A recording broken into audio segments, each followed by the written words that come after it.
And good morning, everybody. Welcome to the most important conversations, morning daily meditations. These meditations occur Monday through Friday every week. And they're an opportunity for us to practice connecting to our deeper self, to our true self. Before each meditation, there's a talk, and these talks are focused on the theme of liberation and are derived from our program, Whole Life Architecture. Whole Life Architecture is an ontological, transformational, creative incubator where participants are working on transforming themselves back into the master creator of their life, creating a life by design as opposed to tolerating a life by default. The only way to access being a creator of your life is to first become liberated from your conditioning, which is not a one and done type of situation. It's an ongoing body of work because none of us became who we were in just 1 month or 3 months or even a year of taking some courses and workshops, but it is instead the work of our life. We became who we were over many decades. And so to transform ourselves, to liberate ourselves from our conditioning and transform ourselves back into being a creator of our life requires that certain conditions be met. One is time. We require time to actually do the work and to unwind ourselves from all of this conditioning that has us consuming life rather than creating life. The other thing that is required is to do this work in the context of community. The idea of self-help is a misnomer. Because of the way our brains work, we will, in most cases, be completely unsuccessful in being able to transform ourselves by ourselves. And so Whole Life Architecture is a container where that work occurs. And I'd invite anyone who's listening to consider whether it's a fit for you. You can find out more at tmicglobal.com. Over the last week in our liberation talks, we've been talking a lot about suffering and how the experience of suffering, which is common in the human experience, is really there to teach us something. It is to guide us back into alignment with our higher authentic self, with our true self, with our true nature, our true desires. Not the nature or desires we've been taught to believe we are, that we've been taught to have, that we've been told we're supposed to have as part of our conditioning. For all of us, when we were born, our parents had, in most cases, already had a name picked out for us. They already had visions of who we might become. They had plans for us in terms of how they would parent us. And then even outside of their awareness, they themselves existed in a construct that they inherited from their parents and their parents from theirs and so on. So this conditioning runs deep. It runs generationally deep. And we were all born into our conditioning. And so there's this question that Buddhist monks ask, who were you when you were born? And it's meant to be a meditation. It isn't something that you will necessarily get an answer to, or at least not completely, but it's meant to be this meditation that you hold in your mind and in your heart to perpetually reconnect you to the possibility of uncovering the source essence of who you are in the midst of a highly conditioned world. A world that has persuaded and convinced most that if you just abide by the rules of the conditioning, that if you put aside your own desires, that if you repress your own vision for yourself and play by the rules, color within the lines, that you will be taken care of, and that this scary thing called the unknown will be known. That we, the society, have figured out how to live life and how to thrive in life. You don't need to ask those questions about how you thrive. You don't need to ask the questions about what's important to you. Just fall in line. And yet, this very conditioning creates the conditions for our experience of suffering.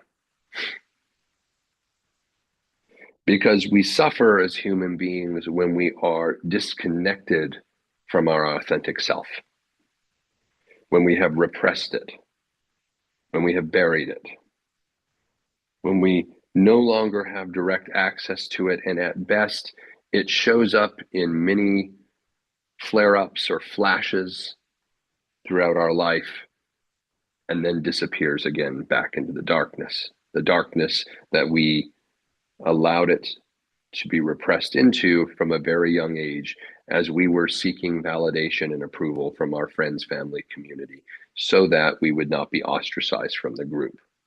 So this is the state that most human beings find themselves in, a walking, habituated, unconscious reaction to everything in their life, because they are trapped in conditioning that they inherited. And so this topic of suffering comes up because most human beings are experiencing a perpetual state of minor sufferings that are like death by 1,000 cuts over the course of their lifetime. They get a flash of something that they desire that pops up. They get a flash of inspiration in a certain circumstance, and then is quickly drowned out by, but I can't do that because. That wouldn't be accepted. That wouldn't be approved of. Who am I to think that I am so great that I could accomplish that? If I did that, all of the stability and predictability of my life would alter. And any number of other excuses that you may think of that you have had arise and put us back in the box of our conditioning.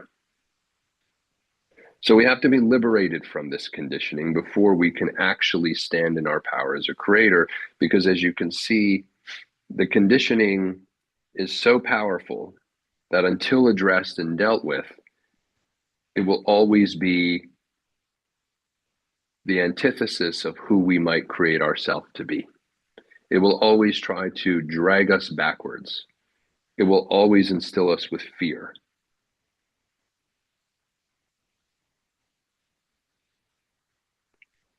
And our suffering is a result of our attachment to this conditioning, to the answers and predictability that our conditioning provides us, despite those answers and despite that conditioning being completely unaligned in most cases with who we actually are.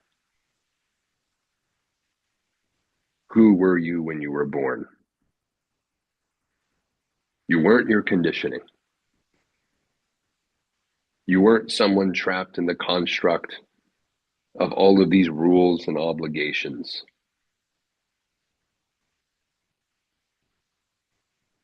You weren't someone born into a state where you had to toe a certain line. And so we suffer because of the disconnect between who we actually are and the life we are living. That disconnect creates a perpetual state of suffering, and it shows up in complaint. Whenever we are complaining about something, whether internally to ourselves or externally to others, whenever we are in a state of dissatisfaction with our life, with our relationships, with our health, with our career, with our money situation, or any other area of dissatisfaction, that dissatisfaction is precisely at the juncture between who we could be and who we are being. Who we actually are and could be if we took the actions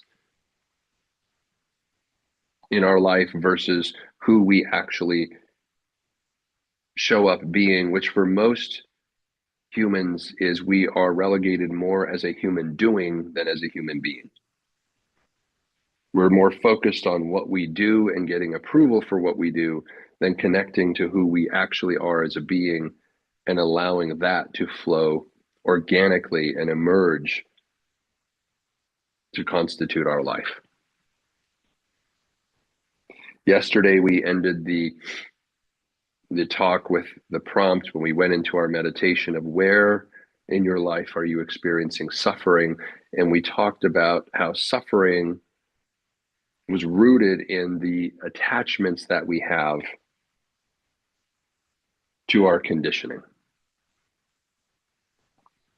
Things we just refuse to let go of, things we refuse to surrender in our life because they're predictable, because they're known.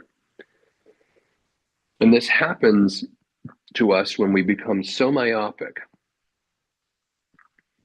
that we fail to see the forest for the trees.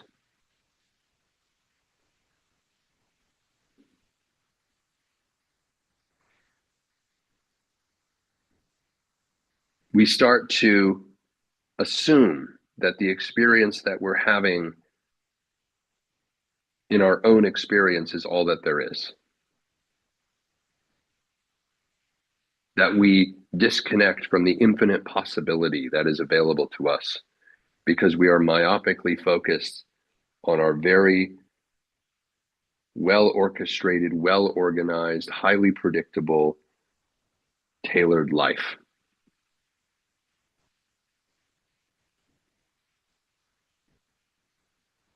We forget that there is a formless, infinite possibility that is at the root of our being. And instead, we orient ourselves to the world of effects, to the world of without, to the tangible and obvious perceptual experience we consider to be reality. And that inner, formless, infinite self, that creator self, we consider to be a dream. It is not real, and therefore it is not accessible. And we start to identify and attach to this very small version of ourself, this very highly predictable,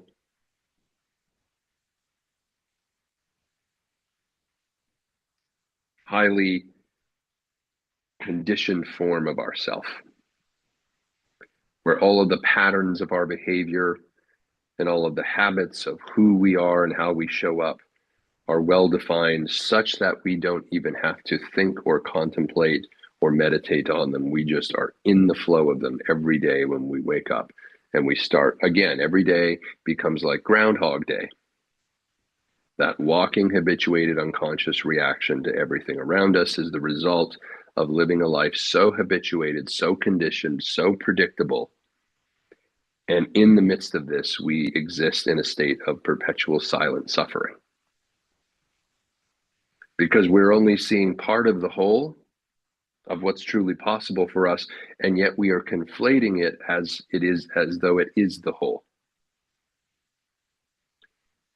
And this disconnect is a state of ignorance. This ignorance then precipitates our suffering.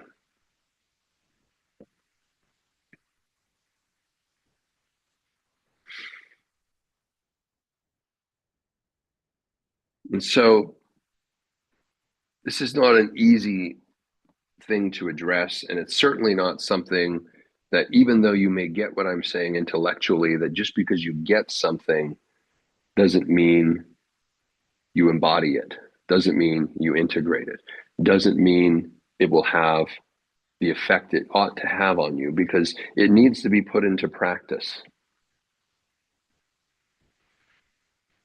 Information is not transformation. You can understand what I'm saying in terms of the root of our suffering, and yet you can leave this meditation today and continue to go and live a habituated life of suffering. And you likely will, to a certain degree, until you do the work to transmute it and transform it and turn it into something else. But it begins with awareness. So I'm not suggesting that you be disheartened by the fact that your brain is an addiction-making, habit-making machine. All of our brains are addiction-making, habit-making machines. We get addicted to our stories. Addiction is just reinforced behavior. Our behavior is so reinforced to be so habituated that it now is unconscious to us. We exist in a paradigm of our own making that we are blind to. It's like water to the fish in the fishbowl. We don't even see it anymore. This is how habituated we are. And so you need to see something in order to transform it. So it's not just enough to intellectually know something, you need to see it in order to transform it.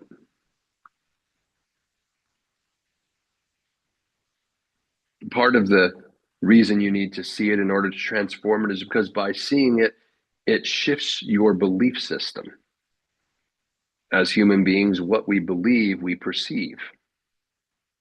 What we believe, we perceive out in the world around us. We see what we believe. This is well known in the psychology literature. It's referred to as confirmation bias.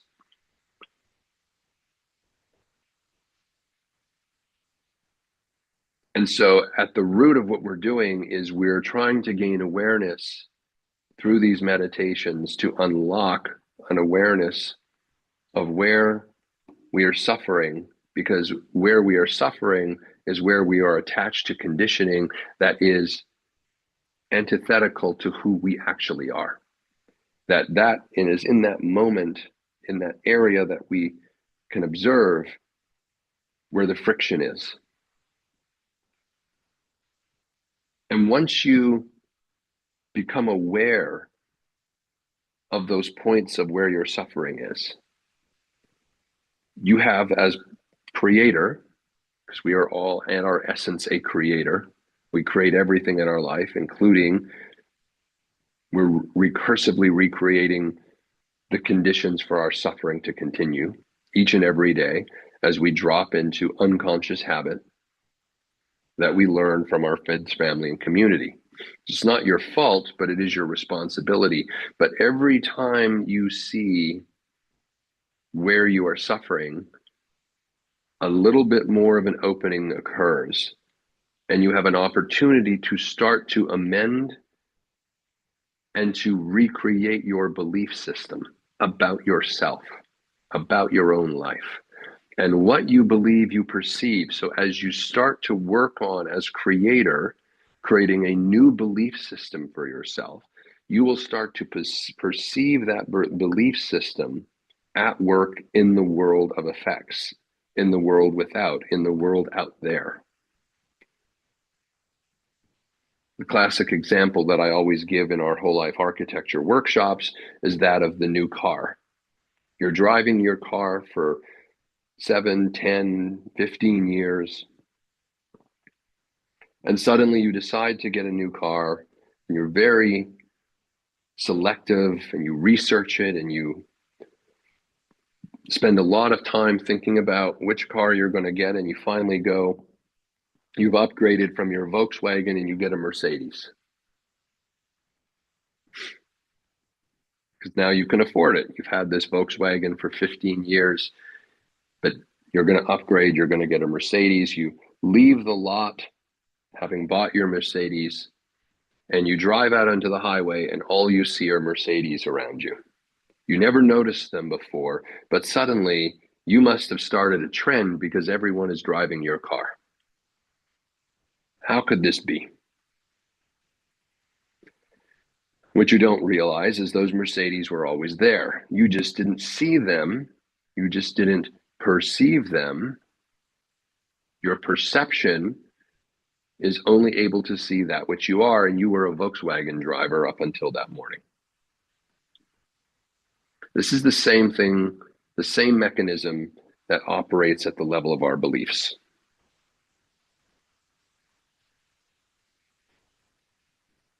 Whatever you believe, you perceive, and as you begin to change your belief system, you will perceive openings in your world that have always been there, opportunities to create the life you want, opportunities to connect with the people you need to, opportunities to access the resources required to create the life of your desire, to create the life that aligns with your natural innate self.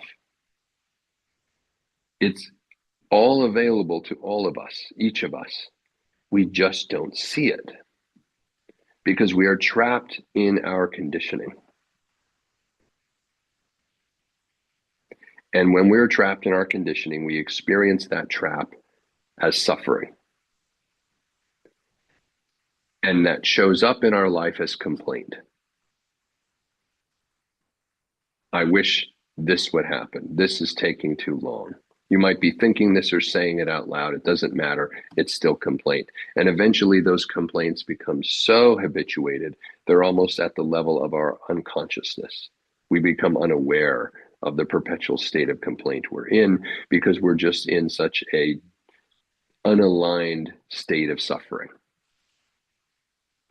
So liberating ourselves from our conditioning is the first step to becoming a creator of your life. And these aren't linear steps. You may detach from some area of conditioning and start to create something and then discover another area of conditioning. It's recursive. We're doing this dance in iterations. And something you create opens up a new awareness of another area of conditioning you didn't see before because you had to create the thing in your life, create the opportunity, create the opening in order to see that layer. So these things are iterative. This is not linear. But each act of creativity first requires, and whichever area of your life you will be creating in, as the creator, requires some emptiness, requires space, requires no thingness. So there can't be conditioning in the place of the space required to create something new. All painters need a blank canvas. All writers begin with a blank page. And as a creator, to create something new that's possible for your life, you have to get to a state of no thingness in any area. And so that no thingness is only accomplished through the dropping of your conditioning in that area. But you have to see it to drop it. And how do we see it? We look for areas where we are in suffering. We look for areas where we are in complaint. Those are areas that are unaligned with us. And it's not enough to just get it one time and say, I got it. I don't need to do it anymore.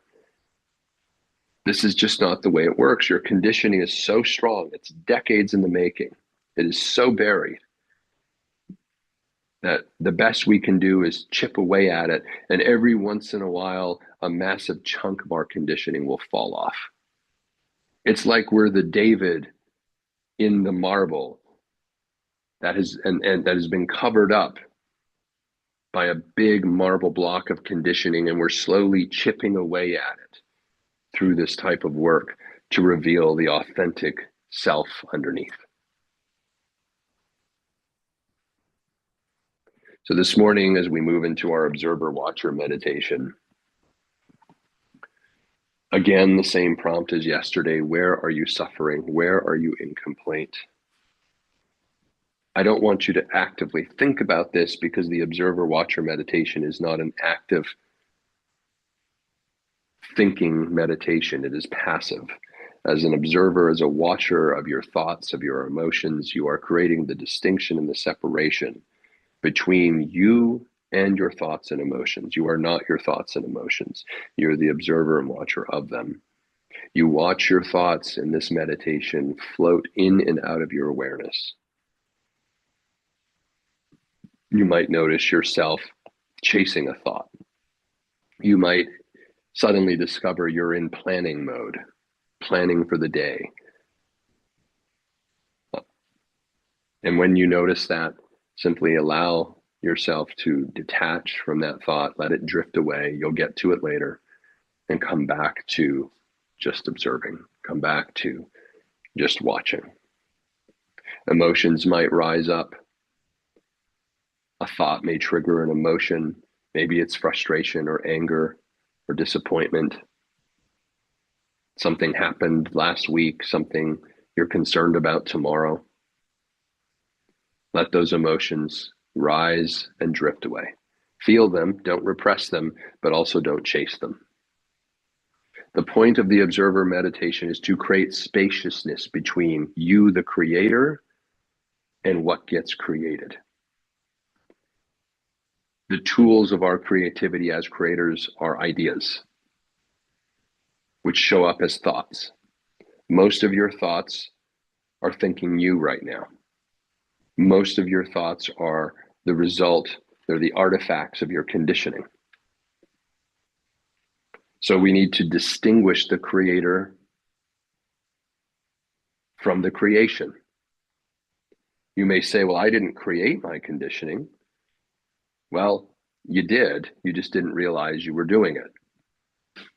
Because we are by nature creators. We are creating everything in our life. But you did it at a young age. You created the conditioning for you to be able to marry and merge with your friends, family, and community. It was taught to you, but you also recursively created it around yourself and in your life, because we're all creators. And the good news is you have the ability to recreate yourself from a place of alignment, from a place of awareness, from a place of intention for who you choose to be in the world. But you've got to discover the suffering first. So the observer watcher meditation creates that distinction and allows us to start to feel that in our being, that distinction between me, the creator, and my conditioning, which shows up as thoughts and emotions. And that's what we're watching for. So get settled in a comfortable position. Take a few deep cleansing breaths.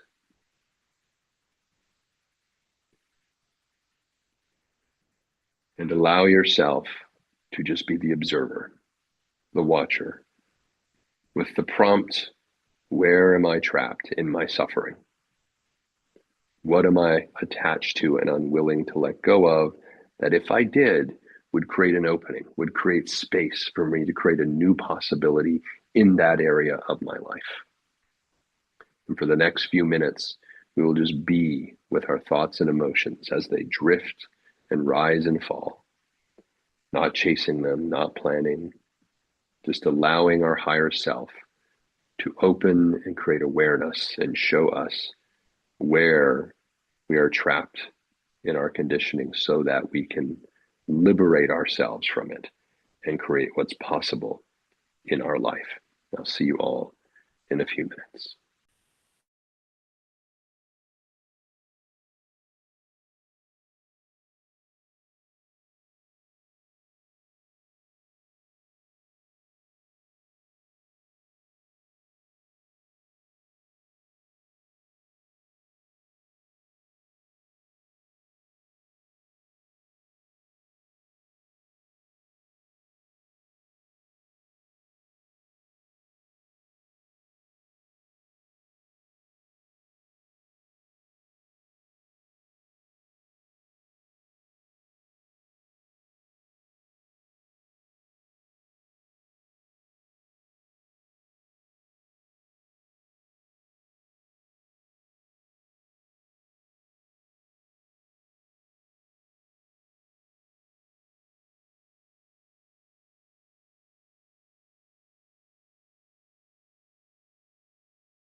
And welcome back, everybody.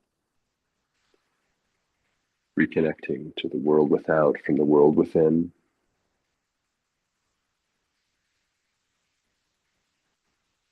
Reconnecting to the world of effects. Reconnecting to the world of conditioning and the always ever present challenge of being in the world but not of it, of not being of your conditioning, of being a participant in the conditioned world without yourself falling victim to the conditioning.